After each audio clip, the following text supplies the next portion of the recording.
Welcome to part 31 of Look to the Olympics prophetic message.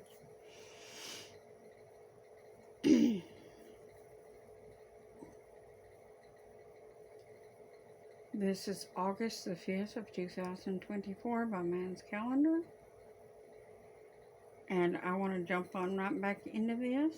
I'm getting a little bit slap happy. I apologize if I laugh too much. But laughter works as a fine medicine. And right now, my soul needed this medicine.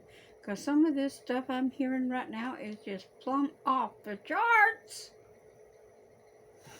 Oh my Lord, I've lived long enough to hear some of the craziest stuff. I couldn't have even made some of this stuff up, I'll be honest with you. A chip or a microchip or something as simple as a pill that you can take that'll stay in your system and be able to tell them your biometrics, such as your blood temperature, your blood results. So many things are coming that are going to be sold to humanity as a convenience. Why check your blood sugar every day? Just take this nano pill, and you know what? It'll just tell you your blood sugar 24/7. No, I don't right? want to Why take go that. to the doctor to get your blood pricked every month or every year to do a physical? Take this, and this will give you your blood results instantly on the spot. These aren't things that I'm making up. These are things that are in the works and already in testing. So with AI, they'll be able to tell you. They're trying to tell you what to do every minute of every day. You're aware of that, right? They're already trying to be God by telling you what you can and can't do. Take this medicine, take that medicine, have this medicine. Go here, go there. You can't buy this, you can't buy that. Oh, you think that's not already out there? Let me see you try to buy some street drugs with your bank card.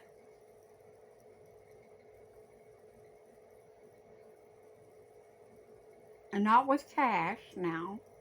With your bank card, go try to purchase some street drugs. See if they don't stop that transaction from going through. Not that street dealers pack them their card readers, but it could get to that.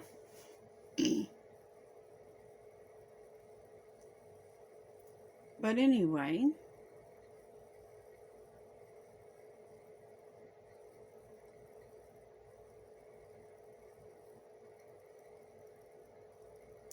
they have already been strongly recommending you don't do this or you don't do that when you try to buy certain things. They limit the amount of ammo you're allowed to buy. Just don't use it near that facility where them dead people ain't dead that's frozen. Because you might puncture one of them lines or something. And then the dead people would thaw out.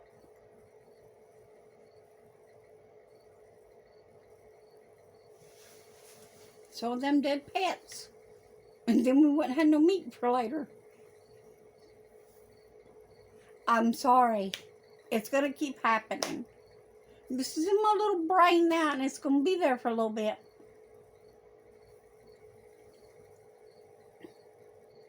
Who is showing symptoms of being sick, who is not showing symptoms of being sick. You see it now with Google Maps as you're driving. It tells you that don't go this way, the traffic is going to be very difficult. Come this way. They're not looking for symptoms of being sick. They're looking for symptoms of being saved. Let's be honest. They want to know if you're worshiping God or their gods. You're being watched. Let's be honest.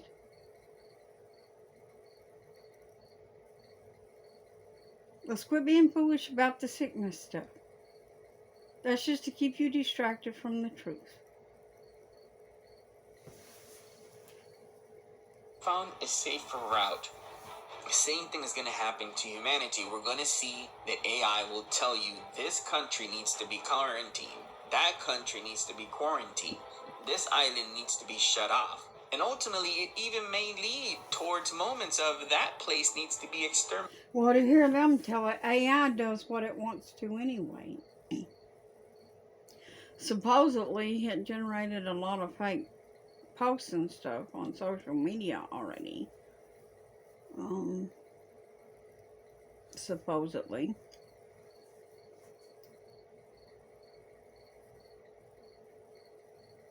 On its own.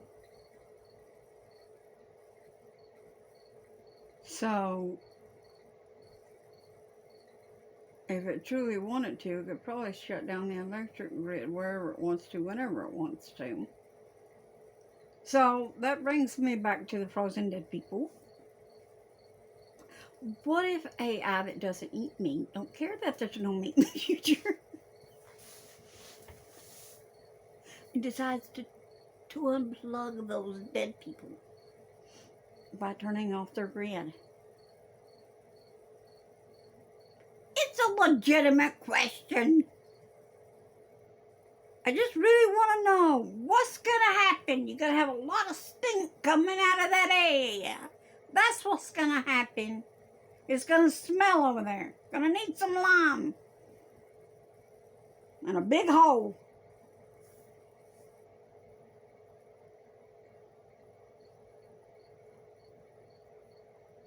That's going to be raunchy. Don't make chili out of that. That is not chili meat. Blech. Might cost me to give up chili head and that. Anyway.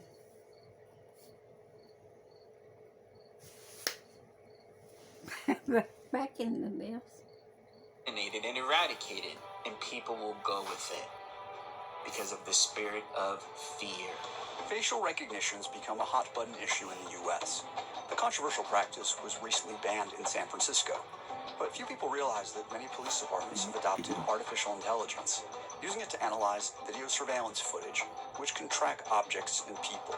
I've taken the 8,213 objects and I've reduced it to 80 objects. Other new technologies, like sensors, drones equipped with augmented reality capabilities, and real-time crime centers are also making their way into police departments in the U.S. All that technology used for the right purposes and the right reasons, I think is good.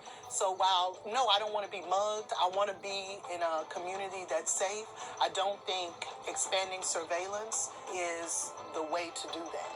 There is just a lot of technology being acquired that's collecting information on everyone, regardless of whether you're involved in a crime or not. And I don't want to end up in a version of America where people are afraid to do things in life because of being watched all the time. When you are out grocery shopping, you may not realize what is watching you. Some supermarkets are using facial recognition technology to catch thieves. But as CBS 2's Christy Kalishian reports, shoppers have questions about privacy.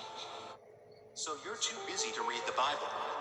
Well, what if your Bible... Supermarket locations, you'll see this sign, letting you know it collects or shares biometric information, including eye scans and voice print. It'll eventually create a Minority Report style of a world where, with predictive AI, they will trust that AI can predict human behaviors before... Oh, how is it legal? How is it legal for them to scan your face when you walk into a supermarket to shop? No, I'm not going to give permission for them to scan my biometrics when I walk into a shopping area. No.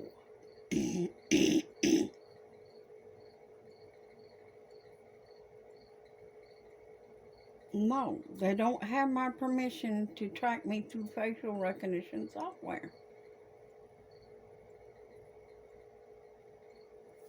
They actually conduct it. So AI can say that race or these people, those beings, those individuals, those that are not part of the UBI, Universal Basic Income, those that are part of this movement, that movement, they're more of a threat and they can cause destabilization in our world utopia that we've created, and they are a potential hazard. They're not even a hazard yet. They're a potential hazard. And then you'll have the film Minority Report become reality as well.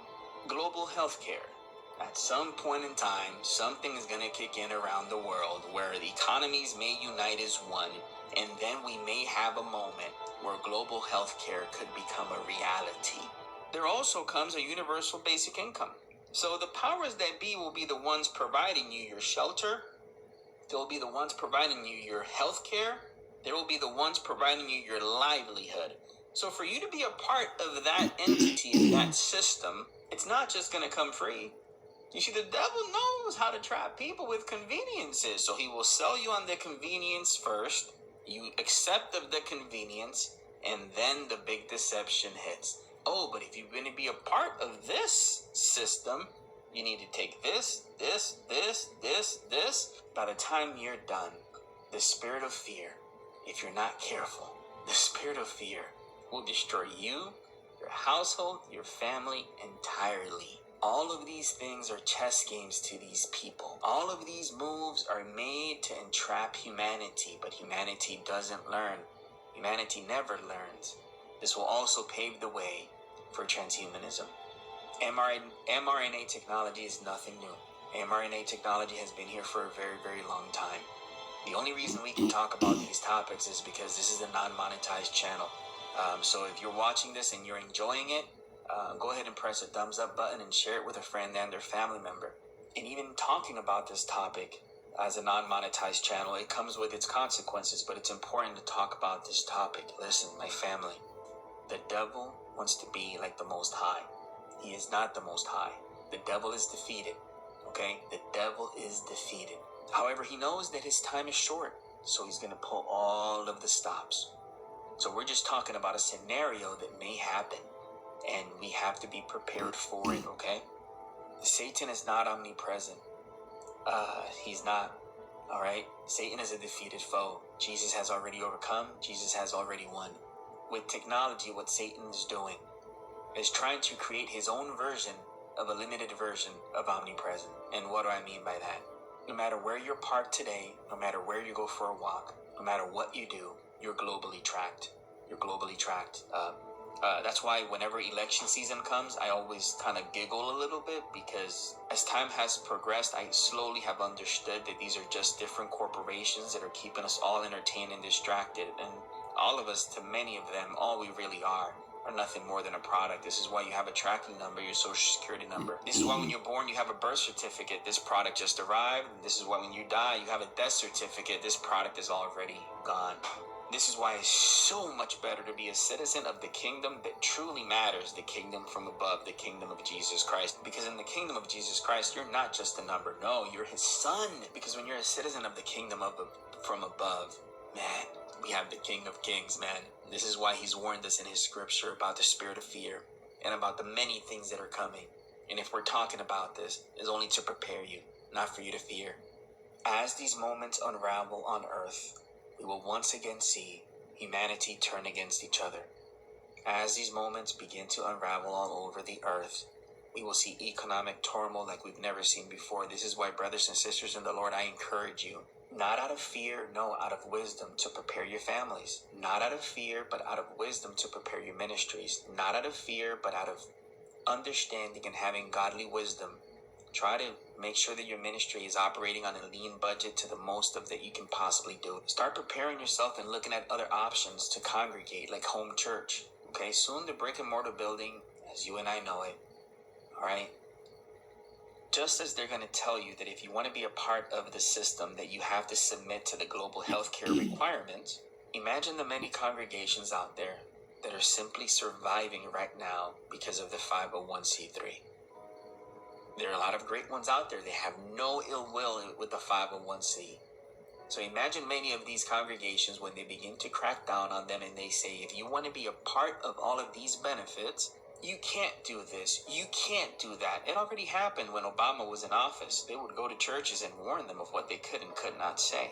Good to be with you. So you've got this big summit tomorrow. Essentially, what is your message to several hundred clergy members, I understand, who will be there?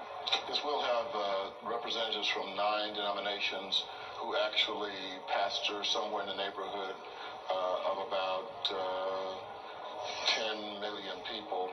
And we're going to, first of all, equip them with the information they need to know about what they can say and what they cannot say in the church, about what they can say and what they cannot say in the church, about what they can say and what they cannot say in the church. Are you getting it? They're going to control what you can and can't say in the church. And yet it's supposed to be God who tells us what we can and can't say.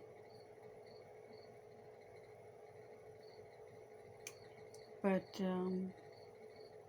I need to get some of these uploaded. And we will kick back off. See you in the next part as soon as I can.